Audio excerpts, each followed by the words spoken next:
I didn't expect the war to begin before the wedding cake was even cut. There I was, standing under that ridiculous canopy her mother insisted on, a monstrosity draped in imported ivory silk like we were royalty instead of two people about to get conned by love. My palms were sweating. Not because I was nervous to marry Madison. I was ready for her, or at least I thought I was. It was her mother, Linda, the one who had those snake eyes that scanned my life like a portfolio she couldn't wait to tear apart.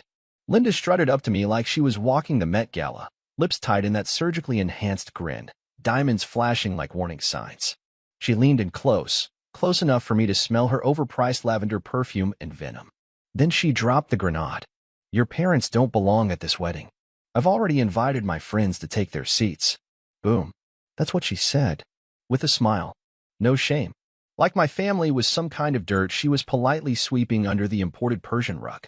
I looked at her, stunned for half a breath, but only half. I smiled. Perfect. Neither do you. Her expression cracked like glass. And in that moment, I knew this wasn't a wedding. It was a battlefield. Madison was across the lawn, laughing with her bridesmaids, oblivious, or pretending to be. That was her specialty. Ignoring the fire while it spread through the floorboards. She'd been off for weeks. Cold. Distant. Secretive. The kind of silence that wasn't born from stress, but from lies brewing like poison tea. And this little stunt her mom pulled? This wasn't just manipulation. It was a warning shot. I walked away from Linda without another word. She stood there stunned, clutching her wine glass like it was the only thing keeping her from shattering completely. My best man, Eric, met me halfway to the house. What the hell was that? He asked, eyes wide. I didn't answer. Not yet. Because something else was boiling beneath the surface, and I had to see it through. The rehearsal dinner was the real start of it all. Eric had pulled me aside that night, his voice low, serious. Man, I don't know how to tell you this, but I think your girl's hiding something. I laughed at first. Shook my head. Thought he was joking. Until he showed me the texts. Screenshots. Madison. Some guy named Tyler. Last night was insane. I can still feel your hands. You make me feel alive. I needed that. Can't wait till next time. We just have to be careful. He can't know. It was like being punched in the lungs. I stared at the screen, numb. My fiancée, the woman who just gave me a monogrammed pocket watch that morning with "Forever Yours" engraved, was sending this to another man. Another man. Days before our wedding. Who the hell is Tyler? I whispered. Eric shrugged. No idea. But I've seen him around her apartment building. I felt my world tilt. All the moments I brushed off, the late night errands, the showering as soon as she got home, the phone face down always, suddenly aligned into one undeniable truth. I was marrying a fraud. But I wasn't going to cause a scene. Not yet. Because now, I had a plan. I didn't sleep that night. While Madison lay beside me, wrapped in silk and secrets, I stared at the ceiling with rage in my veins and betrayal clawing at my gut. Her breathing was steady, soft, like she was proud of herself for fooling me. Like I didn't already know. I got up before dawn, poured myself a whiskey, sat on the back porch while the sun rose on what was supposed to be the happiest day of my life. Instead, I was planning the most brutal truth bomb she'd ever see coming. No screaming. No begging. No public meltdown. Just exposure. Cold. Calm. And surgical. I called Eric. Told him what I wanted him to do. He didn't even hesitate. She deserves it, he said. Both of them do. By the time the sun was high and the guests started pouring in, I had already handed the photographer a flash drive. What was on it would change everything. The vows hadn't even started yet. But the war had. The ceremony was about to begin, and Madison stood there glowing in her custom Vera Wang, surrounded by bridesmaids who looked like they'd walked straight out of an influencer's Pinterest board. She caught my eye and waved, that fake little wave she always gave when she wanted to distract me from asking questions. I gave her a thumbs up. She had no idea what was coming. Guests began to settle. My parents, confused about why their seats had been moved to the far back row, still smiled politely. Linda had made sure they were practically seated in the parking lot. But that was fine. That was all part of it now. The music swelled. The officiant cleared his throat. And just as he began the welcome, the screen flickered to life. That's right. The giant white tent had a screen for the slideshow. Supposed to be childhood photos of the bride and groom, family memories, sweet moments. It started as planned. Me as a toddler. Madison as a kid with braces. Our awkward prom photo. Then came the first image that didn't belong. A blurry shot of Madison, hair tied back, wrapped in a man's arms. Her dress was the same one she told me she'd worn for girls' brunch. Then a selfie, his hand on her thigh in the front seat of a car. Then the texts. All of them. One by one, they appeared, in bold white font against a black background. Last night was insane. I can still feel your hands. You make me feel alive. Gasps. Someone dropped their glass. A bridesmaid covered her mouth. Madison spun around, staring at the screen in horror. Her eyes shot to me. I didn't flinch. I stood with my hands calmly folded in front of me, staring at her like I'd never met her before in my life. She stormed up the aisle, veil whipping behind her, rage turning her face crimson. What the F***K is this, Jason? I didn't answer. I just stared. You did this? You humiliated me in front of everyone. I didn't move. I didn't blink. You psycho, she shrieked, turning to the crowd. He's obsessed. He's crazy. This isn't what it looks like. That was the moment Tyler appeared. That absolute idiot had the audacity to show up late, sweating, in a wrinkled shirt, thinking he could sneak into the ceremony unnoticed. Perfect timing. Every head turned toward him. Madison froze like a statue. I finally spoke. Oh good, you're here, I said. Now she doesn't have to sneak around anymore. Madison looked between the two of us, her face crumbling. It didn't mean anything. She screamed. It was just a fling. 3 months of messages. That's a long-ass fling. She slapped me. It didn't hurt. Honestly, I barely felt it. All the pain had already been drained out of me over the last 24 hours. Now I was just empty. The officiant stepped back awkwardly. Guests were half standing, unsure if this was part of some deranged theatrical stunt. Jason, Linda hissed, stomping toward me, you've ruined this entire wedding. Do you know how much money, how many hours? I didn't ruin anything. Madison did. I turned to the guests. You all came to witness a wedding. But what you're witnessing is the end of a lie. I turned back to Madison. I wanted forever. I would have given it to you. But you wanted options. And you chose him. So now you can have him. She opened her mouth, but I cut her off. Oh, and just so you know, the venue's been paid in full. The food's still coming. There's still an open bar. I suggest you all enjoy the party. The bride and I won't be staying. Then I walked. Straight down the aisle, past stunned faces, out into the sunlight where the smell of roses didn't make me sick anymore. Eric met me at the edge of the lawn. He clapped me on the back. Didn't think you'd really do it, he muttered. Neither did she. Behind me, I heard chaos erupt. Screaming. Shouting. Madison wailing something incoherent. Linda demanding to know who gave me the flash drive. But I didn't look back. I was already free. The hotel suite was quiet when I got there. Too quiet. The kind of silence that feels deliberate, like the world itself is holding its breath, waiting to see what you'll do next. I didn't even sit down. Just dropped the tux jacket onto the floor, loosened my tie, and stared at myself in the mirror. I looked calm. Too calm. Like someone watching the end credits of a horror movie they didn't realize they were starring in. My phone vibrated. First call, Madison. Declined. Second call, Linda. Declined harder. Then came the messages. From her. Jason, please. You don't understand. Let me explain. It's not what you think. Tyler means nothing to me. Nothing. From him. I'm sorry, man. I didn't know she was still with you. She said you two were basically done. I didn't mean for any of this. I threw the phone on the bed. If it shattered, I wouldn't have blinked. All their excuses sounded the same. Weak. Rehearsed. Predictable. She lied to me with the kind of confidence only a seasoned traitor has. The way she looked me in the eye the day before and said, I can't wait to be your wife. The way she leaned her head on my shoulder like she wasn't already betraying me in someone else's bed. My jaw clenched so hard it hurt. She wasn't just a liar. She was dangerous. The kind of woman who could burn your whole life down and then blame you for buying the gasoline. I didn't sleep. Just stared at the ceiling while the images ran on loop in my mind. The texts, the photos, her eyes when the screen changed, the slap that felt like her final act of desperation. Morning came like a slap of light. I showered. Dressed. Packed everything. Left the suite key on the nightstand. By the time I stepped outside, I already knew where I was going. I didn't tell anyone, not even Eric. I drove to my parents' place 3 hours out, past the noise, past the headlines, past the mess. They didn't ask questions. Just hugged me. My dad poured me coffee, my mom cried quietly while pretending not to, and I finally let the tears come when no one was watching. Not because I missed her, but because I hated that part of me still did. The next few days were blurry. Friends texted, some angry at Madison, some shocked. A few had the nerve to ask if it was staged, like I'd humiliate myself for clout, like the pain was performance. Then came the final knife. Madison posted a statement, a perfectly filtered photo of her in a white robe, holding coffee, smiling peacefully. Caption, sometimes the truth is complicated. I've learned a lot about love and forgiveness this week. Growth isn't always easy, but it's necessary.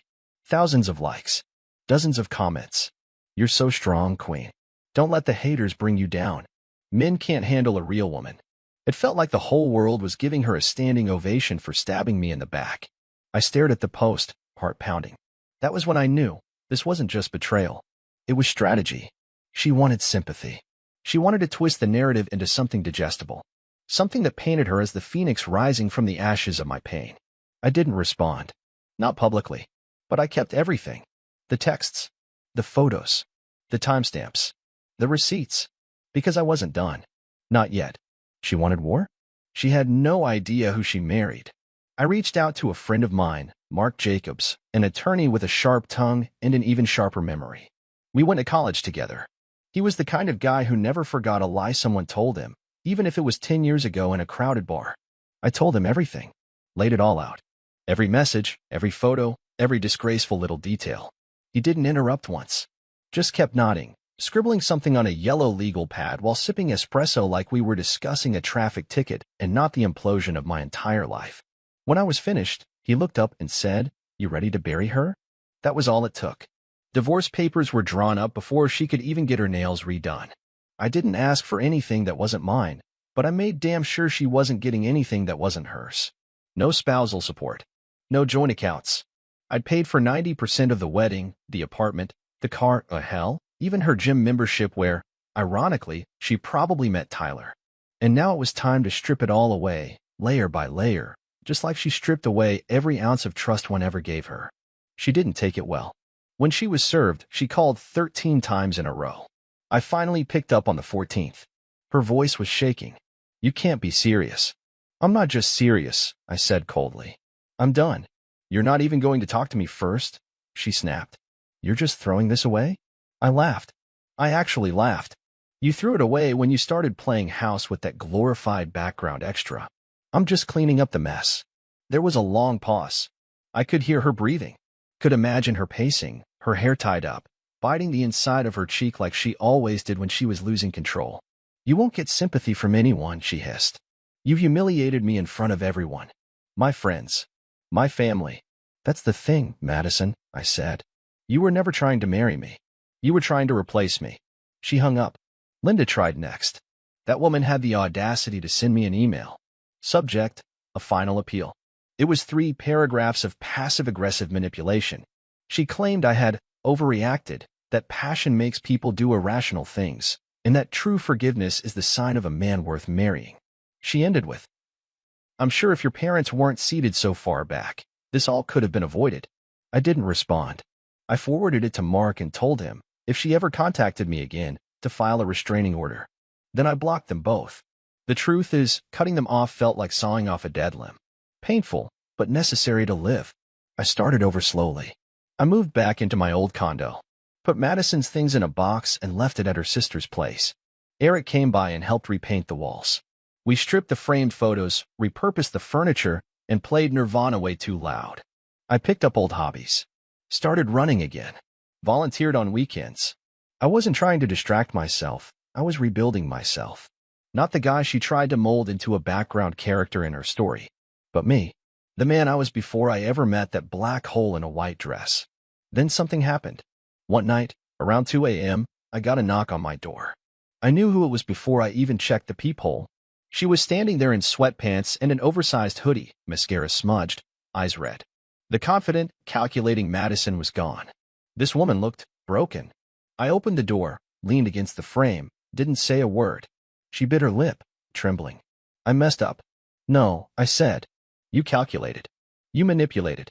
You lied. That's not a mistake. That's character." "I didn't love him," she whispered. "It just made me feel powerful." And there it was.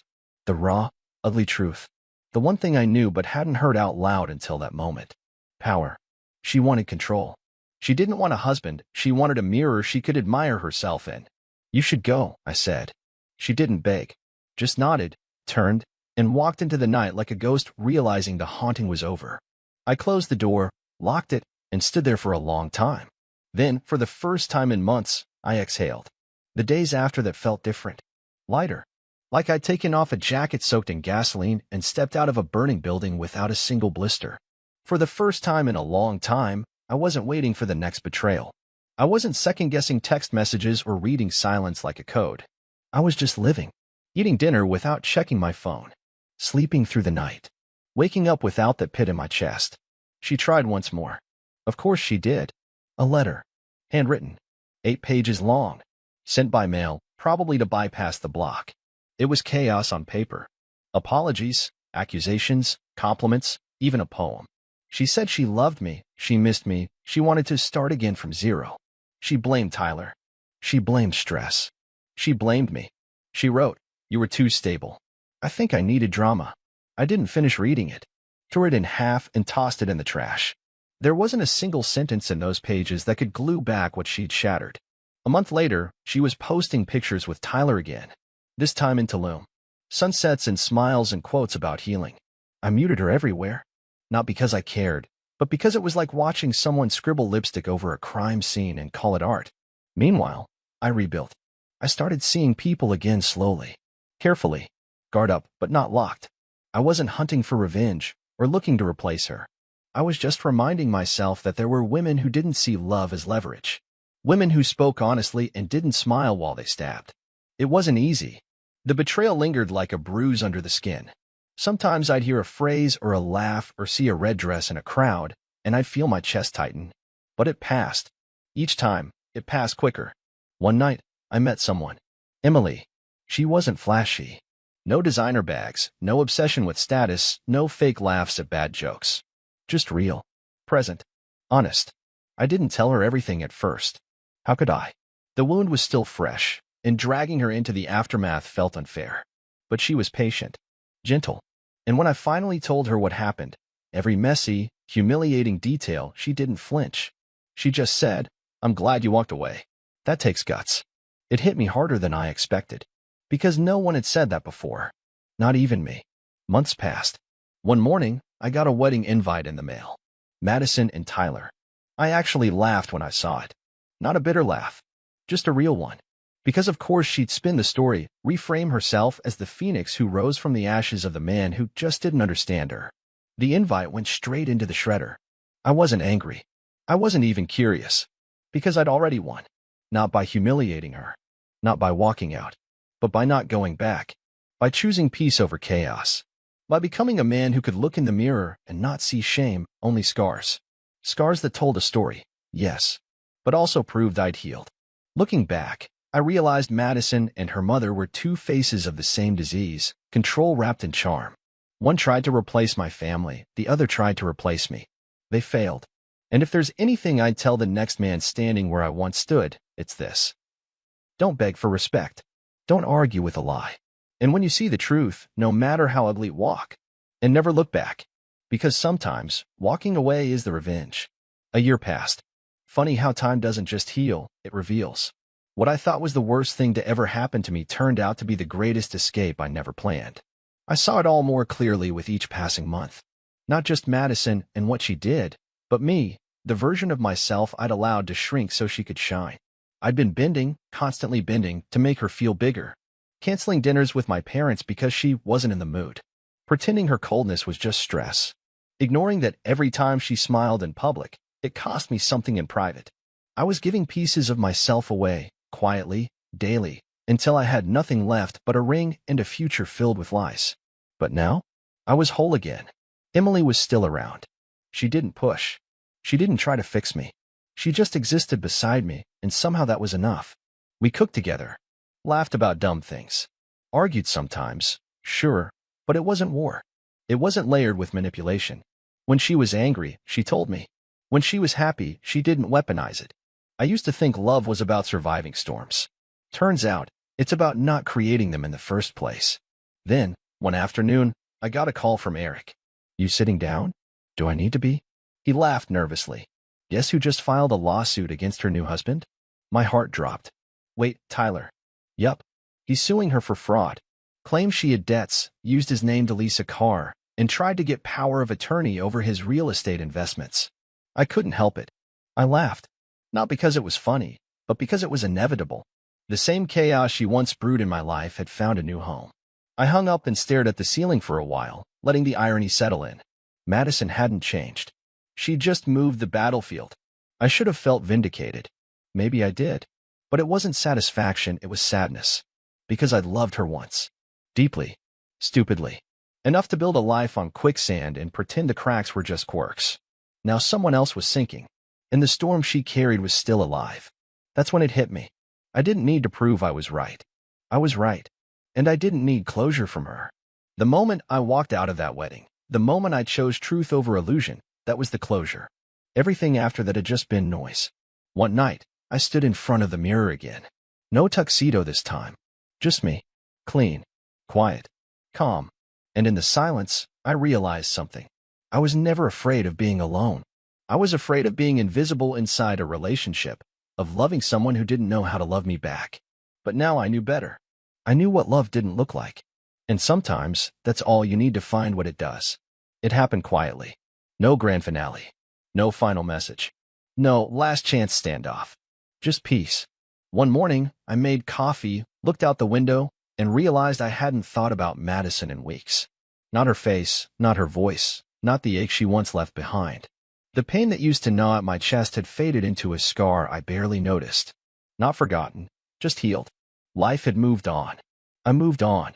I sold the condo and bought a small place with a garden, something I'd never had time for before. On weekends, I planted things with my bare hands, tiny green reminders that growth is slow, messy, and entirely worth it. Emily was still in my life. Still steady. Still kind. Not some fantasy or distraction, just a real person walking beside me at my pace. And for the first time in years, I didn't feel like I was chasing or being chased. We were building something to post online. We were just living. Some nights, I'd lie in bed, listening to the quiet hum of the world outside, and think about everything that happened. The betrayal. The humiliation. The explosion of a future I once clung to like a lifeline. And I wouldn't feel bitter. I'd feel grateful. Because Madison didn't destroy me. She revealed me. She showed me the parts I'd abandoned to please someone who never saw me as enough. She stripped away the illusions I was too afraid to question. And in doing so, she gave me back me. People always say heartbreak makes you stronger. That's only half true. Heartbreak gives you a choice, to become bitter or to become honest. I chose honest. And if someone out there is reading this, some guy staring at the pieces of his life after betrayal, wondering if he'll ever breathe normally again, let me say this. You will. But only if you stop waiting for an apology. Only if you stop trying to rewrite the past. Only if you stop asking, why wasn't I enough? And start asking, why did I stay when she wasn't? You weren't the fool. You were the believer. And next time, you'll believe in yourself. That's not the end of the story. That's where it finally begins.